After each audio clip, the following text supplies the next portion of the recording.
新一轮巴以冲突持续近5个月，以色列在加沙地带的军事行动已造成超过3万巴勒斯坦平民死亡。当前，国际社会的止战呼声进一步高涨。根据以色列媒体报道，以色列方面已基本同意在本月10号，也就是斋月来临前实现加沙停火。加沙地带人道主义危机愈演愈烈之际，美国方面2号首次在加沙使用 C-130军用运输机空投救援物资。但是这一举动却被国际社会批评为政治作秀，旨在安抚美国国内选民。当地时间3月2号，美国中央司令部表示，3架美国 C-130军用运输机沿加沙西南部海岸线向该地区空投了66捆约3.8万份食物，但没有水和医疗用品。当天的空投结束后，美国总统拜登在社交媒体上发文表示，流入加沙地带的援助数量仍然远远不够。美国将会继续竭尽全力提供更多援助。对于美方在加沙的最新动作，部分美媒进行了放大报道。美联社吹嘘 C-130运输机能够在恶劣的环境中降落，被广泛用于向偏远地区运送援助物资。优势是可以非常迅速地将援助物资运送到特定地点。美国空军的 C-130运输机在过去几年里曾被用于向阿富汗、伊拉克、海地和其他地区空投人道主义物资。但拜登政府的空投行为实际上引发了国际社会强烈批评。国际危机组织联合国项目主任理查德·高恩表示，空投援助物资是很好的拍照作秀机会，却是一种糟糕的运送援助物资的方式。他强调，获得足够援助的唯一途径是停火，并让援助车队进入加沙地带。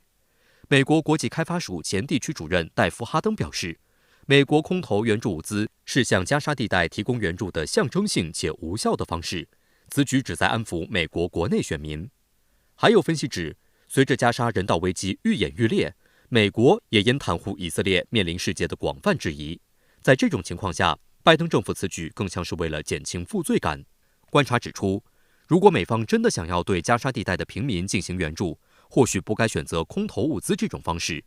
一架 C-130运输机可以空运约19吨货物，相当于一辆大型卡车负载的重量。据估计，加沙地带每天至少需要500辆卡车的援助物资，这意味着加沙的空域将布满大型运输机。另外，空运费用更是公路运输的7倍之多。除此之外，空投还有可能造成其他潜在风险，比如民众在哄抢中发生的意外。2月底，约旦方面派出的一架飞机就错过了空投目标，直接将食物投入了大海。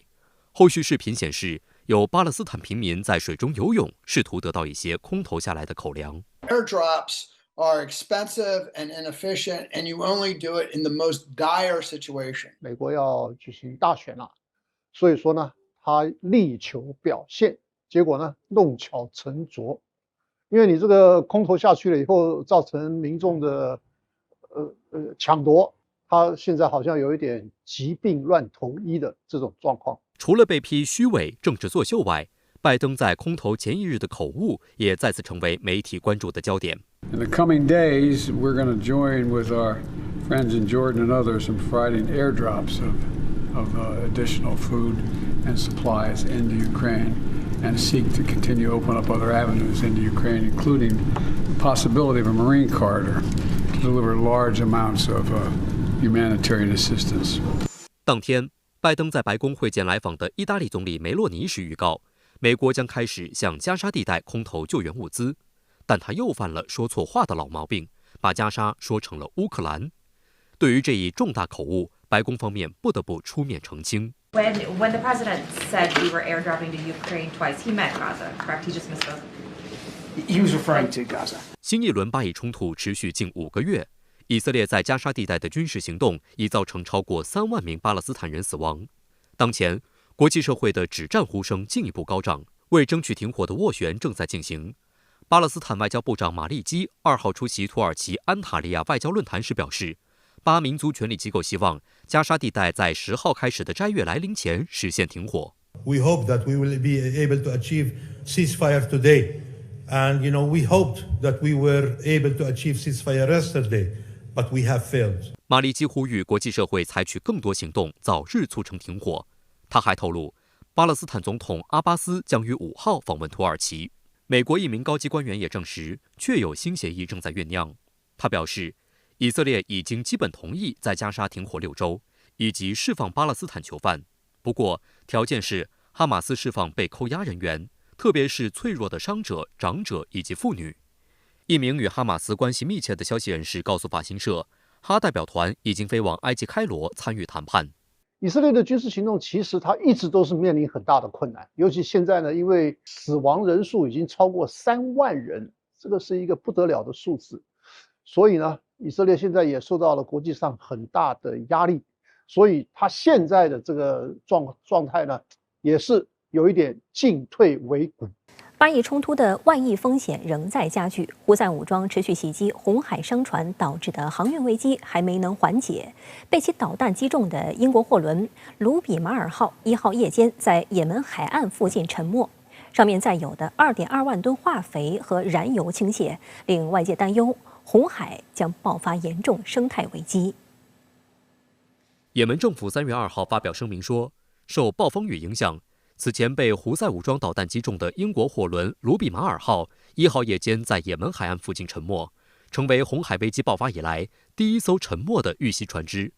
上月18号，胡塞武装用导弹袭击了在亚丁湾行驶的卢比马尔号，船员被迫弃船，被另一艘商船救下，随后安全转移到附近的吉布提港。卢比马尔号则受损进水，漂流约2个星期。